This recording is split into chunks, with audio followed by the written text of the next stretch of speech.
Hindi napigilang mapahagulgol ng PBB housemate na si Princess matapos malamang evicted ang nakakagaanan niya ng loob na housemate na si Fred. Nangyari ito kagabi sa eviction night ng PBB kung saan si Fred ang tuluyan ng lumabas ng bahay ni Kuya at kasama niya sa paglabas na ito ang kapuso housemate na si Clifford.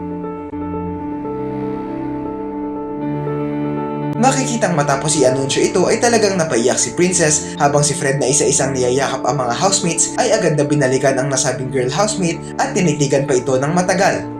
Pero si Princess agad siyang pinagsabihan para umalis na. Panoorin ang video. Congratulations! You are safe tonight! Miguel! I am sorry, Fred. That means you have just been evicted from the Big Brother house. Magpaalam ka na sa iyong mga kasama. What's wrong? Hey, look at me. You can do great. Come on, guys. Sa isang kisap mata, nagbago na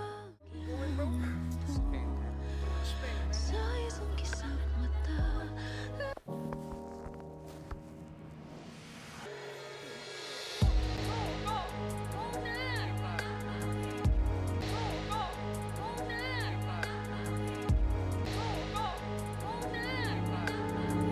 Makikitang ang pagpapaalis sa kanya ni Princess ay paraan niya para hindi siya makita ni Fred na umiiyak, lalo pat matapos siyang umalis sa bahay ay bumuhos na talaga ang luha niya at napahagulgol na lang sa kwarto nila.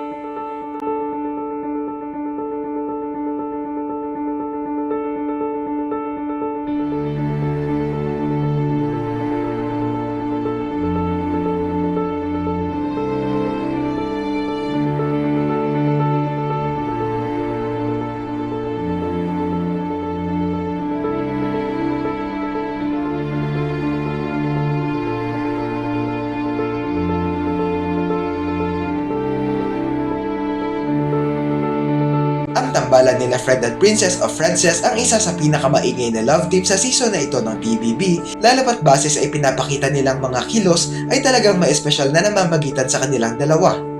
Kaya naman ang pag-alis na ito ni Fred ay talagang masakit para kay Princess dahil nawala na ang taong madalas niyang kasama sa bahay ni Kuya.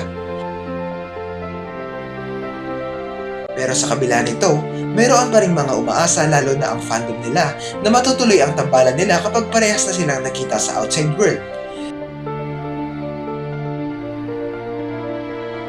Ano ang masasabi niyo rito?